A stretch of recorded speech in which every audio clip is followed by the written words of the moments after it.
Sugioto, atau biasa dipanggil Riko, yang kini dikenal sebagai seorang pengusaha sukses. Lahir dari keluarga yang kurang mampu, yang berasal dari Kumpai Besar, Kabupaten Kuburaya.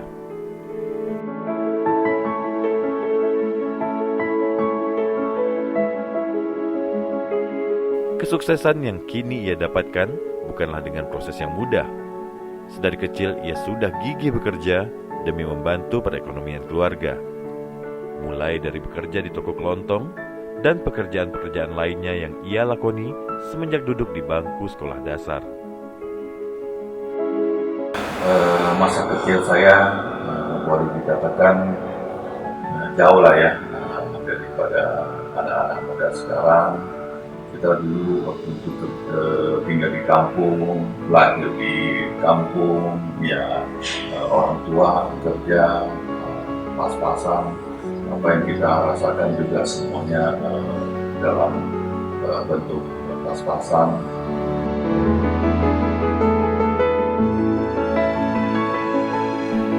Dari kecil, dirinya sudah menunjukkan jiwa sosial dan sikap empati yang besar terhadap orang lain.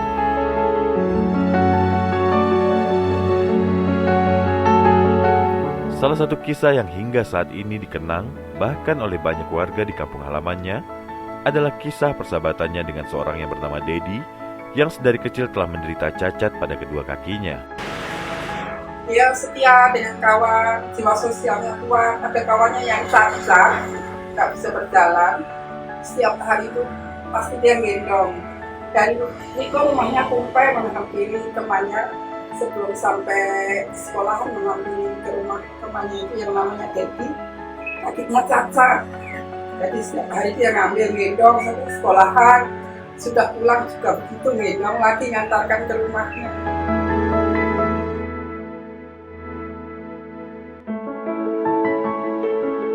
Beranjak ke masa remaja, Riko melanjutkan sekolahnya di kota Pontianak dan ia pun tinggal bersama dengan ibu tirinya. Di rumah tersebut, ia semakin belajar untuk hidup mandiri, mulai dari memasak hingga mengerjakan pekerjaan rumah selayaknya yang dikerjakan oleh pembantu rumah tangga. Semua itu dikerjakan dari pagi sebelum ia berangkat ke sekolah hingga setelah ia pulang kembali.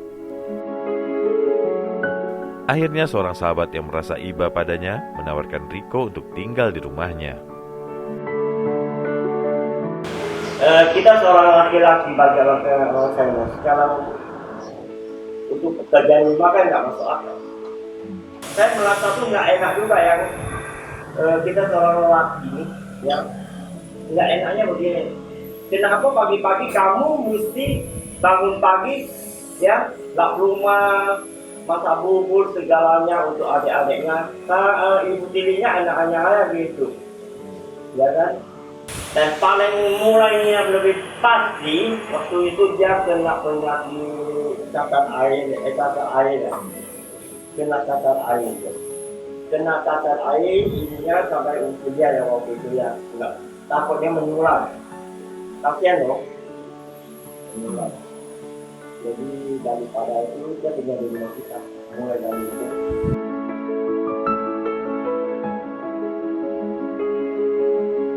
Kisah demi kisah jadi proses pendewasaan seorang Sugioto yang punya semangat kerja yang begitu besar, termasuk keinginannya untuk bekerja di luar negeri.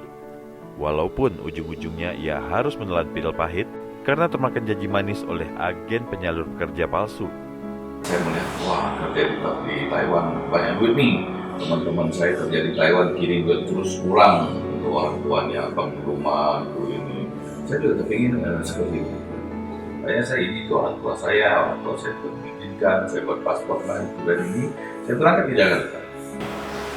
Ternyata saya dibohongi berbulan-bulan di situ karena persiapan lah itu ini mau berangkat, akhirnya nggak jadi berangkat. Saya merasa saya sudah habiskan waktu kurang lebih 1 tahun di Jakarta tidak ada guna. Saya pulang lagi ke Pontianak. Akhirnya sebelum pulang, saya sebelum di Pontianak ini saya sudah kenalan juga dengan istri saya yang sekarang ini, Divita. Waktu itu saya kenalan dengan beliau lewat HP waktu saya kerja di Indonesia. Selalu mengambil hikmah dari setiap peristiwa, membuat Riko semakin tangguh menghadapi kehidupan. Selalu berbuat baik kepada siapapun, mengantarkannya bertemu dengan banyak orang-orang baik pula. Saya kenal dengan namanya Hasim. Ya, saya nggak terlalu dekat waktu itu dengan beliau.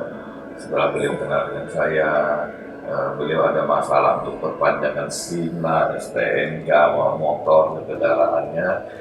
Karena beliau tahu saya bergerak di bidang itu, banyak kenal dengan para pejabat, dan saya pun bisa bantu beliau untuk memperpanjang SIM dan STNK-nya juga dengan gampang dan cepat. Karena sering saya bantu beliau sudah tahu saya tidak bekerja lagi di situ. Akhirnya saya ditawarin untuk bekerja di perusahaannya. Saya bilang, Pak, saya belum bekerja dengan itu. Gampang lah, dia bilang. Kalau kamu belajar itu gampang. Ke sana tanya, apa? Saya punya Pak Dongking aja, kamu belajar aja sudah gampang. Dia bilang, apalagi orang seperti kamu, apa aja tuh bisa lah. Dia bilang. Hanya oke lah, saya ikut bergabung dengan beliau sampai saat ini.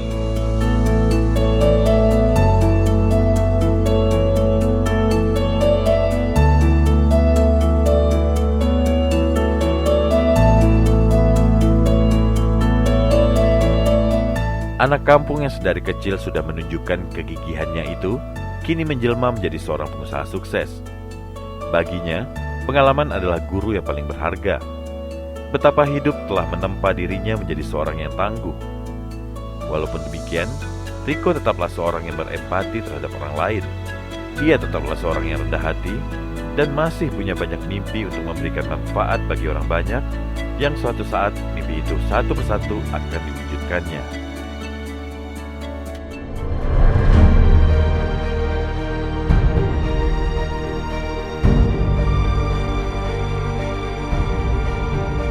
Kita harus kembali ke masyarakat, kita bagaimana bekerja lagi untuk membangun keluarga dan membangun bangsa ini. Gitu. Mau maju apa tidak itu tergantung kita. Walaupun kita dikasih motivasi oleh motivator dunia yang terkenal, namun kalau kita sendiri tidak punya motivasi terhadap diri kita sendiri, kita tidak pernah akan berhasil.